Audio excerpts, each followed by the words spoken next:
आदरणीय प्रधानमंत्री जी, नमस्कार।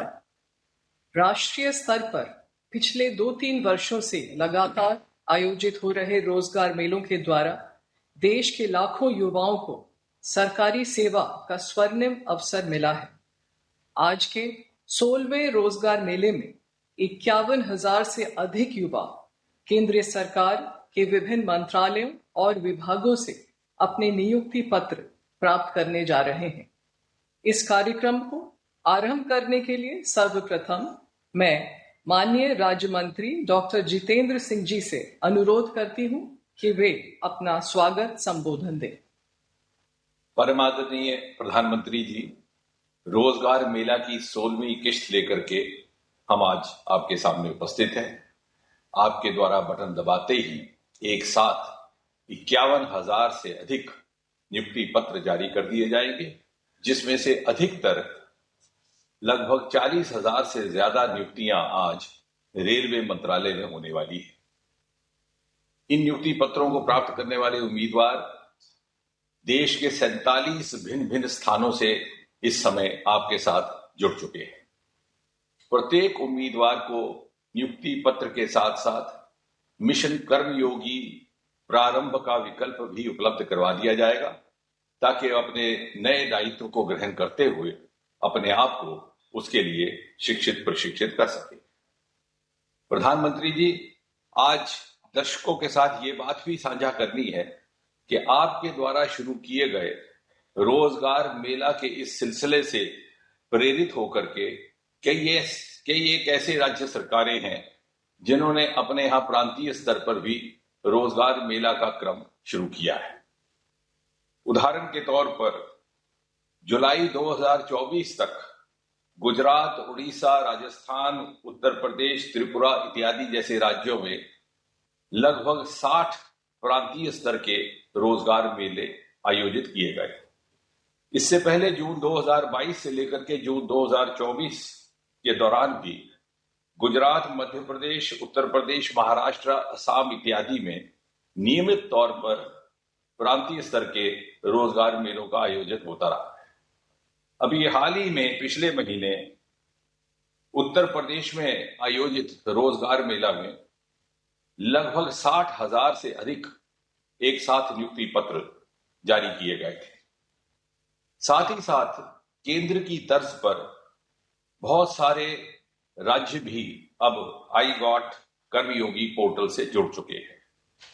अभी 2 ही दिन पहले 9 जुलाई 2025 का यदि हम आंकड़ा देखें तो भिन्न भिन्न राज्यों से राज्य सरकारों के कर्मचारी लगभग 82 लाख की संख्या में इस पोर्टल से जुड़ चुके हैं, जिसमें सर्वाधिक संख्या बिहार से 10 लाख राज्य सरकार के कर्मचारी आज इस पोर्टल का हिस्सा है। प्रधानमंत्री जी, पिछले कुछ समय में एक और अनुभव यह भी आया है कि बहुत सारे नौजवान और उनका रुझान सरकारी नौकरी के अलावा दूसरी जॉब अपॉर्चुनिटीज की तरफ भी आकर्षित हुआ है। और दूसरी ऑब्जर्वेशन ये भी है कि बहुत सारे ऐसे सेक्टर जो शायद पहले युवाओं की प्राथमिकता में शामिल नहीं थे, अब प्राथमिकता में दिखने लगे। उदाहरण के तौर पर जहां आपके आह्वान से चलते स्टार्टअप्स की कुल संख्या देश भर में 300, 350, 400 से बढ़कर के 1.25 लाख तक जा पहुंची। हम दुनिया में तीसरे दर्जे पर आन खड़े हुए।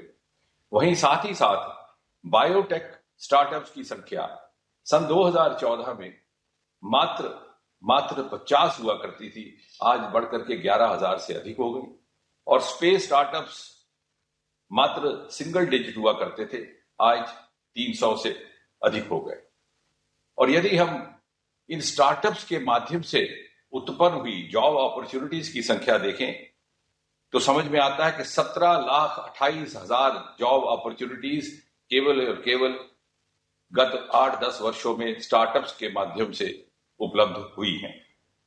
ये सब इसलिए संभव हुआ कि गत कुछ वर्षों में आपके दिशा निर्देश में एक ऐसा इकोसिस्टम निर्माणित हुआ है जो कहा जा सकता है कि एक इनेबलिंग इकोसिस्टम है, जहां एक और स्टार्टअप्स को इंसेंटिव भी मिल रहे हैं, दूसरी ओर प्रधानमंत्री मुद्रा योजना, प्रधानमंत्री विश्वकर्मा योजना जैसे रोजगार के प्रावधान भी हैं और साथ ही साथ नेशनल एजुकेशन पॉलिसी 2020 के माध्यम से प्राथमिकताएं चुनने की स्वतंत्रता भी है।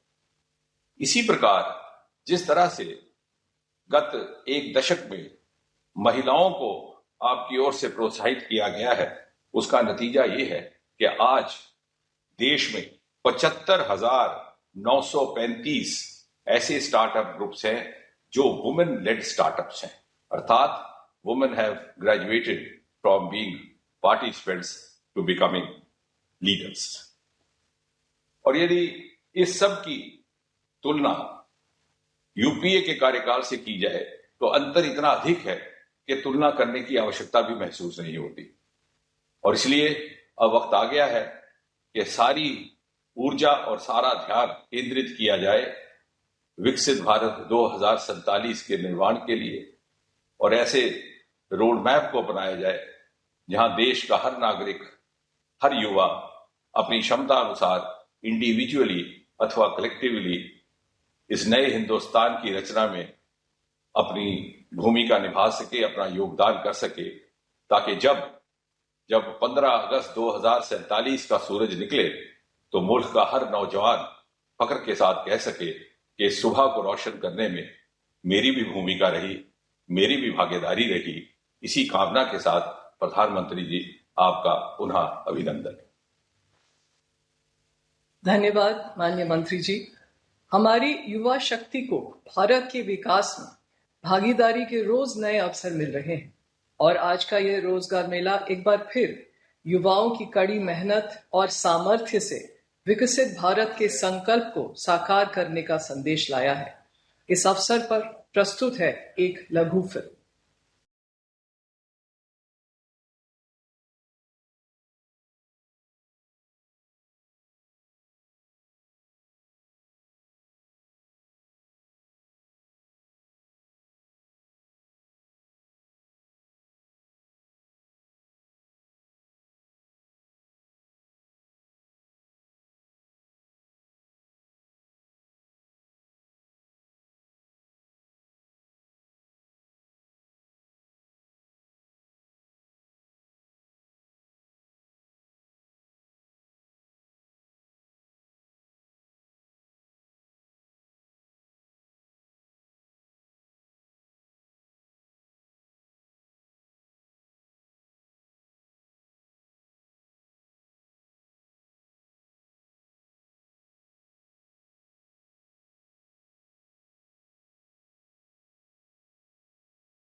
युवा शक्ति से पूरा होगा विकसित भारत का सपना। अब मैं आदरणीय प्रधानमंत्री जी से आग्रह करती हूँ कि कृपया रिमोट का बटन दबाकर 51,000 से अधिक नियुक्ति पत्रों के वितरण के इस अभियान का शुभारंभ करें।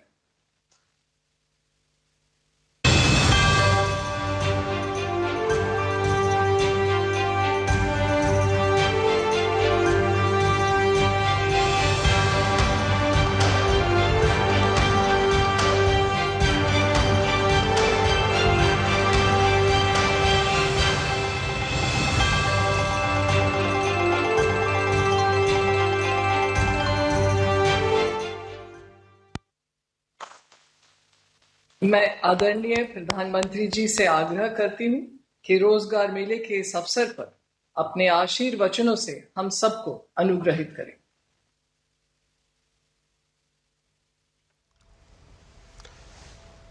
नमस्कार। केंद्र सरकार में युवाओं को पक्की नौकरी देने का हमारा अभियान निरंतर जारी है और हमारी पहचान भी है बिना पर्ची बिना खर्ची। आज 51,000 से अधिक युवाओं को नियुक्ति पत्र दिए गए हैं।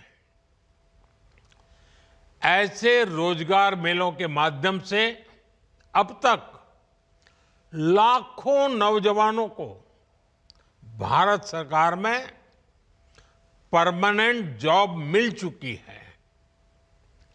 अब ये नौजवान राष्ट्र निर्माण में बड़ी भूमिका निभा रहे हैं। आज भी आप में से कई ने भारतीय रेल में अपने दायित्वों की शुरुआत की है। कई साथी अब देश की सुरक्षा के भी प्रहरी बनेंगे। डाक विभाग में नियुक्त हुए साथी गांव-गांव सरकार की सुविधाओं को पहुंचाएंगे। कुछ साथी हेल्थ फॉर ऑल मिशन के सिपाही होंगे। कई युवा फाइनेंशियल इंक्लूजन के इंजन को और तेज करेंगे और बहुत से साथी भारत के औद्योगिक विकास को नई रफ्तार देंगे। आपके विभाग अलग अलग हैं, लेकिन ध्येय एक है। और वो कौन सा ध्येय? हमें बार बार याद रखना है, एक ही ध्येय है। विभाग कोई भी हो, कार्य कोई भी हो, पद कोई भी हो, इलाका कोई भी हो, एक ही ध्येय, राष्ट्र सेवा। सूत्र एक, नागरिक प्रथम, सिटीजन फर्स्ट। आपको देश के लोगों की सेवा का बहुत बड़ा मंच मिला है। मैं आप सभी युवाओं को जीवन के महत्वपूर्ण पड़ाव पर इतनी बड़ी सफलता के लिए बहुत बहुत बधाई देता हूं। आपकी इस नई यात्रा के लिए मेरी तरफ से आपको बहुत बहुत शुभकामनाएं हैं।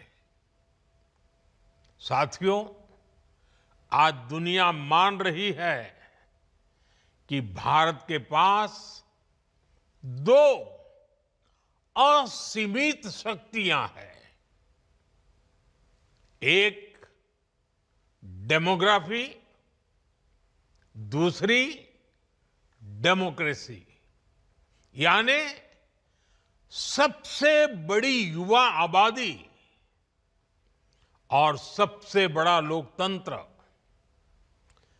युवाओं का यह सामर्थ्य हमारी भारत के उज्जवल भविष्य की सबसे बड़ी पूंजी भी है और सबसे बड़ी गारंटी भी है। और हमारी सरकार इसी पूंजी को समृद्धि का सूत्र बनाने में दिन रात जुटी है। आप सबको पता है, 2 दिन पहले ही मैं 5 देशों की यात्रा कर करके लौटा हूं। हर देश में भारत की युवा शक्ति की गूंज सुनाई दी। इस दौरान जितने भी समझौते हुए हैं, उनसे देश और विदेश दोनों जगह भारत के नौजवानों को फायदा होना ही है। Defence, pharma, digital technology, energy, rare earth, minerals, ऐसे कई सेक्टर्स में हुए समझौतों से भारत को आने वाले दिनों में बहुत बड़ा फायदा होगा। भारत के मैन्युफैक्चरिंग और सर्विस सेक्टर को बहुत बल मिलेगा। साथियों, बदलते हुए समय के साथ 21वीं सदी में नेचर ऑफ जॉब भी बदल रहा है। नए नए सेक्टर्स भी उभर रहे हैं। इसलिए बीते दशक में भारत का जोर अपने युवाओं को इसके लिए तैयार करने का है। और इसके लिए अहम निर्णय भी लिए गए हैं। आधुनिक जरूरतों को देखते हुए आधुनिक नीतियां भी बनाई गई हैं। स्टार्टअप्स, इनोवेशन और रिसर्च का जो इकोसिस्टम आज देश में बन रहा है, वो देश के युवाओं का सामर्थ्य बढ़ा रहा है।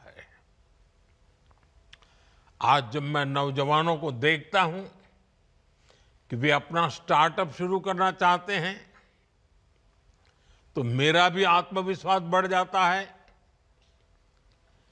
और अभी हमारे डॉक्टर जितेंद्र सिंह जी ने स्टार्टअप के विषय में विस्तार से कुछ आंकड़े भी बताए आपको सामने। मुझे खुशी होती है कि मेरे देश का नौजवान बड़े विजन के साथ, तेज गति से, मक्कमता के साथ आगे बढ़ रहा है। वो कुछ नया करना चाहता है। साथियों, भारत सरकार का जोर प्राइवेट सेक्टर में रोजगार के नए अवसरों के निर्माण पर भी है। हाल ही में सरकार ने एक नई स्कीम को मंजूरी दी है, एम्प्लॉयमेंट लिंक इंसेंटिव स्कीम। इस योजना के तहत सरकार प्राइवेट सेक्टर में पहली बार रोजगार पाने वाले युवा को 15,000 रुपये देगी। यानी पहली नौकरी की पहली सैलरी में सरकार अपना योगदान देगी। इसके लिए सरकार ने करीब 1 लाख करोड़ रुपए का बजट बनाया है। इस स्कीम से लगभग 3.5 करोड़ नए रोजगार के निर्माण में मदद मिलेगी। साथियों, आज भारत की एक बहुत बड़ी ताकत हमारा मैन्युफैक्चरिंग सेक्टर है।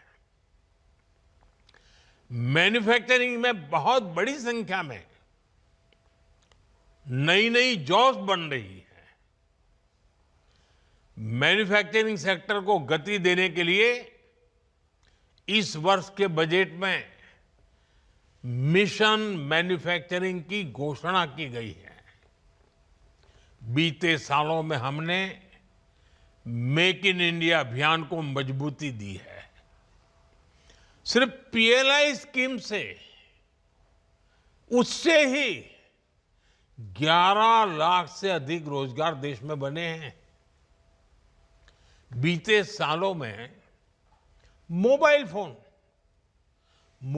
फोन और इलेक्ट्रॉनिक सेक्टर का अभूतपूर्व विस्तार हुआ है। आज करीब 11 लाख करोड़ रुपए की इलेक्ट्रॉनिक्स मैन्युफैक्चरिंग हो रही है। 11 लाख करोड़। इसमें भी बीते 11 साल में 5 गुना से भी अधिक वृद्धि हुई है। पहले देश में मोबाइल फोन मैन्युफैक्चरिंग की 2 या 4 यूनिट थी, सिर्फ 2 या 4। अब मोबाइल फोन मैन्युफैक्चरिंग से जुड़ी करीब करीब 300 यूनिट्स भारत में है और इसमें लाखों युवा काम कर रहे हैं। वैसा ही एक और क्षेत्र है और ऑपरेशन सिंदूर के बाद तो उसकी बहुत चर्चा भी है, बड़े गौरव से चर्चा हो रही है, और वो है डिफेंस मैन्युफैक्चरिंग। डिफेंस मैन्युफैक्चरिंग में भी भारत नए रिकॉर्ड्स बना रहा है। हमारा डिफेंस प्रोडक्शन 1.25 लाख करोड़ रुपए से ऊपर पहुंच चुका है। भारत ने एक और बड़ी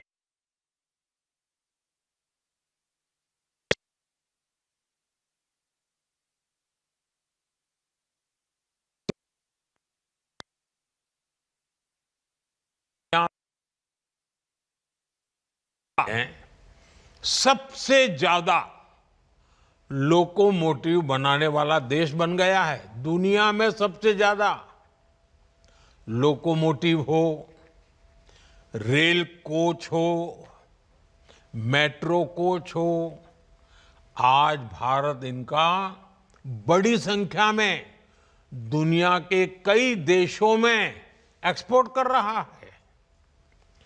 हमारा ऑटोमोबाइल सेक्टर भी अभूतपूर्व ग्रोथ कर रहा है।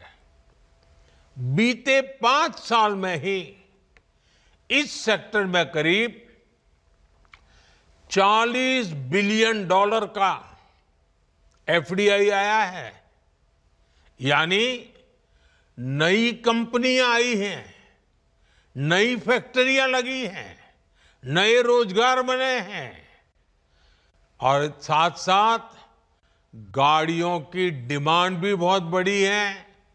गाड़ियों की रिकॉर्ड बिक्री हुई है भारत में। अलग अलग सेक्टर्स में देश की ये प्रगति, ये मैन्युफैक्चरिंग के रिकॉर्ड तभी बनते हैं, ऐसे नहीं बनते। ये सब तब संभव होता है जब ज्यादा से ज्यादा नौजवानों को नौकरियां मिल रही हैं, नौजवानों का पसीना लगता है उसमें, उनका दिमाग काम करता है, वो मेहनत करते हैं। देश के नौजवानों ने रोजगार तो पाया है, लेकिन ये कमाल करके भी दिखाया है। अब सरकारी कर्मचारी के तौर पर आपको हर संभव प्रयास करना है कि देश में मैन्युफैक्चरिंग सेक्टर की ये गति निरंतर बढ़ती रहे। जहां भी आपको दायित्व मिले, आप एक प्रोत्साहक के रूप में काम करें, लोगों को एनकरेज करें, रुकावटें दूर करें। जितना ज्यादा आप सरलता लाएंगे, उतनी सुविधा देश में अन्य लोगों को भी बढ़ेगी। साथियों, आज हमारा देश दुनिया की, और कोई भी हिंदुस्तानी बड़े गर्व से कह सकता है, आज हमारा देश दुनिया की तीसरी बड़ी इकोनॉमी बनने की तरफ तेजी से आगे बढ़ रहा है। ये मेरे नौजवानों के पसीने की कमाल है। बीते 11 वर्षों में हर सेक्टर में देश ने प्रगति की है। हाल में इंटरनेशनल लेबर ऑर्गेनाइजेशन आईएलओ की एक बहुत बढ़िया रिपोर्ट आई है, शानदार रिपोर्ट है। इस रिपोर्ट में कहा गया है कि बीते दशक में भारत के 90 करोड़ से अधिक नागरिकों को वेलफेयर स्कीम के दायरे में लाया गया है। एक प्रकार से सोशल सिक्योरिटी के दायरा गिना जाता है। और इन स्कीम्स का फायदा सिर्फ वेलफेयर तक सीमित नहीं है। इससे बहुत बड़ी संख्या में नए रोजगार भी बने हैं। जैसे एक छोटा उदाहरण मैं देता हूं, पीएम आवास योजना। अब ये पीएम आवास योजना के तहत 4 करोड़ नए पक्के घर बन चुके हैं और 3 करोड़ नए घर अभी बनाने की प्रक्रिया चल रही है। इतने घर बन रहे हैं तो इसमें मिस्त्री, लेबर, रॉ मटेरियल से लेकर ट्रांसपोर्ट सेक्टर में छोटी छोटी दुकानदारों के काम, माल ढोने वाले ट्रक के ऑपरेटर्स, आप कल्पना कर सकते हैं कितने सारे जॉब्स क्रिएट हुए हैं। इसमें भी सबसे खुशी की बात है कि ज्यादातर रोजगार हमारे गांव में मिले हैं। उसे गांव छोड़ करके जाना नहीं पड़ रहा है। इसी तरह 12 करोड़ नए टॉयलेट देश में बने हैं। इससे निर्माण के साथ साथ प्लम्बर्स हो, लकड़ी का काम करने वाले लोग हो, जो हमारे विश्वकर्मा समाज के लोग हैं, उनके लिए कितने सारे काम निकले हैं। यही हैं जो रोजगार का विस्तार भी करते हैं, प्रभाव भी पैदा करते हैं। ऐसे ही आज 10 करोड़ से अधिक नए, मैं जो बात बता रहा हूं नए लोगों की बताता हूं, नए एलपीजी कनेक्शन देश में उज्ज्वला स्कीम के तहत दिए गए हैं। अब इसके लिए बहुत बड़ी संख्या में बॉटलिंग प्लांट्स बने हैं। गैस सिलेंडर बनाने वालों को काम मिला है, उसमें भी रोजगार पैदा हुए हैं। गैस सिलेंडर की एजेंसी वालों को काम मिला है। गैस सिलेंडर घर घर पहुंचाने के लिए जो लोग चाहिए उनको नए नए रोजगार मिले हैं। आप एक एक काम लीजिए, कितने प्रकार के रोजगार के अवसर पैदा होते हैं। इन सारी जगहों पर लाखों लाखों लोगों को नए रोजगार मिले हैं। साथियों, मैं एक और योजना की भी चर्चा करना चाहता हूं। अब आपको पता है ये योजना तो यानी कहते हैं ना 5 उंगली घी में, या तो कहते हैं कि दोनों हाथ में लड्डू, ऐसी है पीएम सूर्यघर मुफ्त बिजली योजना। सरकार आपके घर की छत पर यानी रूफटॉप सोलर प्लांट लगाने के लिए एक परिवार को एवरेज करीब करीब 75,000 रुपये से भी ज्यादा दे रही है। इससे वो अपने घर के छत के ऊपर सोलर प्लांट लगाता है। एक प्रकार से उसका घर की छत बिजली का कारखाना बन जाती है, बिजली पैदा करता है और वो बिजली खुद भी उपयोग करता है, ज्यादा बिजली है तो बेचता है। इससे बिजली का बिल तो जीरो हो रहा है, उसके पैसे तो बच ही रहे हैं। इन प्लांट्स को लगाने के लिए इंजीनियर्स की जरूरत पड़ती है, टेक्नीशियन की जरूरत पड़ती है, सोलर पैनल बनाने के कारखाने लगते हैं, रॉ मटेरियल के लिए कारखाने लगते हैं, उसको ट्रांसपोर्टेशन के लिए लगते हैं, उसको रिपेयर करने के लिए भी पूरी एक नई इंडस्ट्री तैयार हो रही है। आप कल्पना कर सकते हैं, एक एक स्कीम लोगों का तो भला कर रही है, लेकिन लाखों लाखों नए रोजगार इसके कारण पैदा हो रहे हैं। साथियों, नमो ड्रोन दीदी अभियान ने भी बहनों बेटियों की कमाई बढ़ाई है और ग्रामीण क्षेत्र में रोजगार के नए मौके भी बनाए हैं।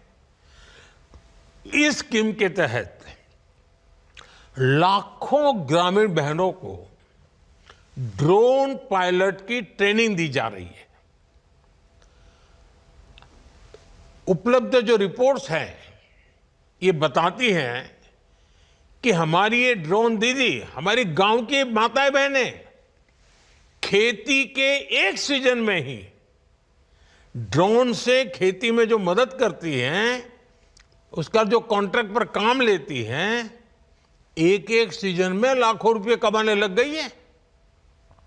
इतना ही नहीं, इससे देश में ड्रोन मैन्युफैक्चरिंग से जुड़े नए सेक्टर को बहुत बल मिल रहा है।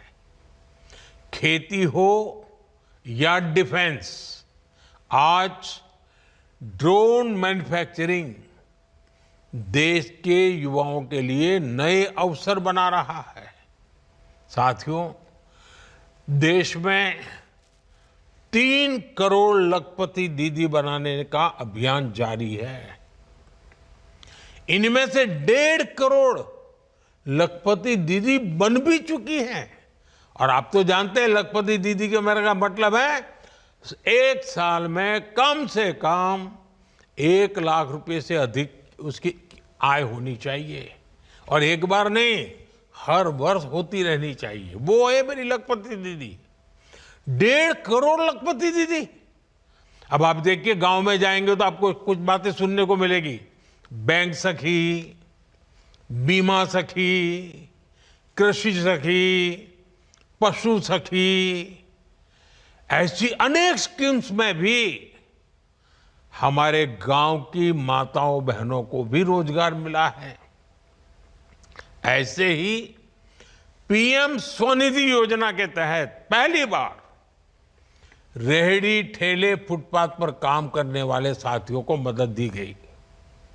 इसके तहत लाखों साथियों को काम मिला है। और डिजिटल पेमेंट के कारण आजकल तो हमारे हर रेहड़ी पटरी वाला कैश नहीं लेता है, यूपीआई करता है। क्यों? क्योंकि बैंक से उसको तुरंत उसके आगे की रकम मिलती है, बैंक का विश्वास बढ़ जाता है, कोई कागज की उसको जरूरत नहीं पड़ती। यानी एक रेहड़ी पटरी वाला आज विश्वास के साथ, गर्व के साथ आगे बढ़ रहा है।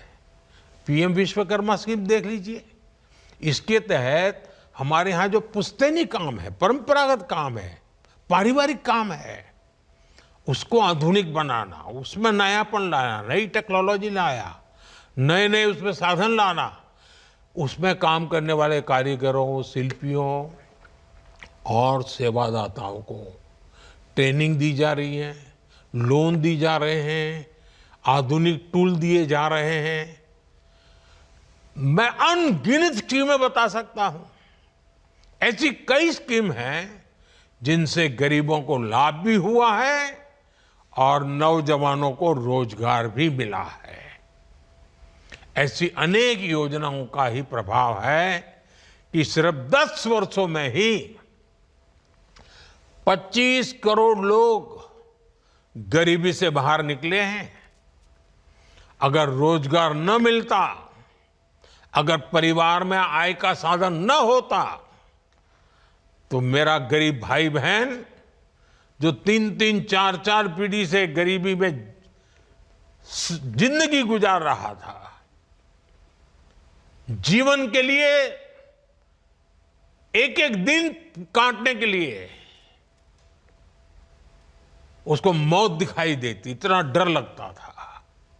लेकिन आज वो इतना ताकतवर बना है कि मेरे 25 करोड़ गरीब भाई बहनों ने गरीबी को परास्त करके दिखाया, विजयी होकर के निकले हैं।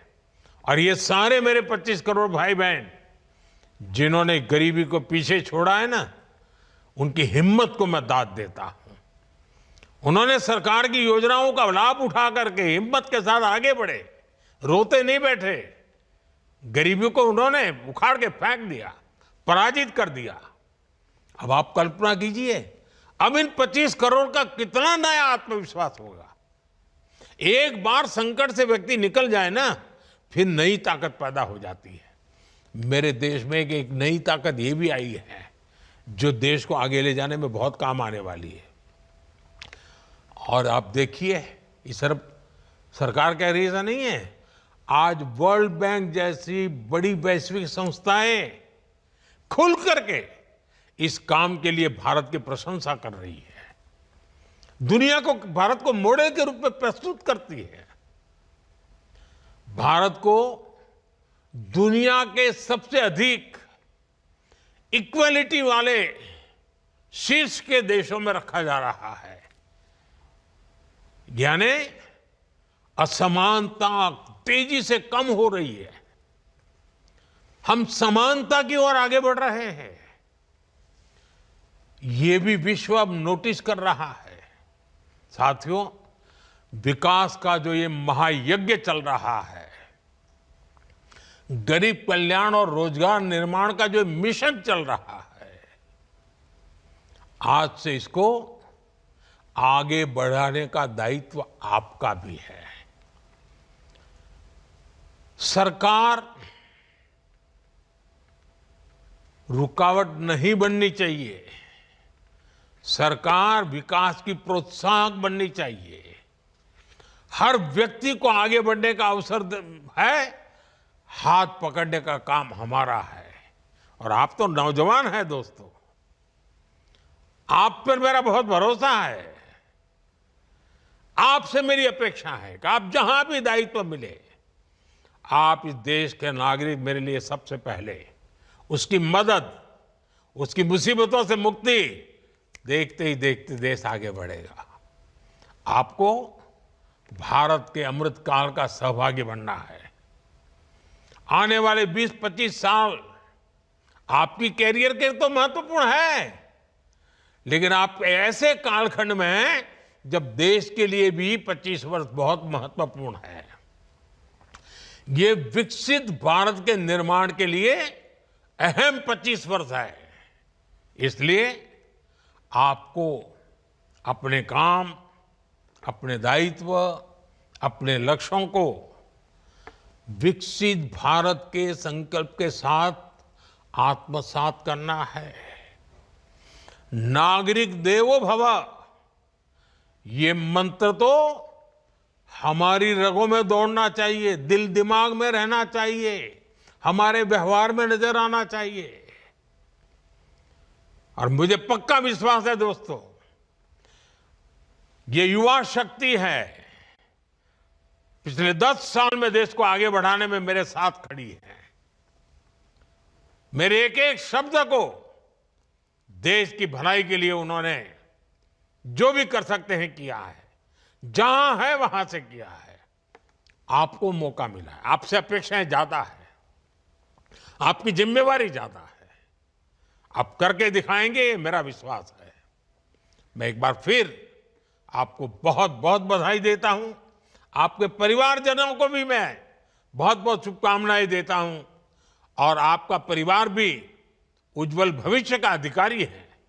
आप भी जीवन में बहुत प्रगति करें। आई गॉट प्लेटफॉर्म पर जाकर के लगातार अपने आप को अपग्रेड करते ही रहे।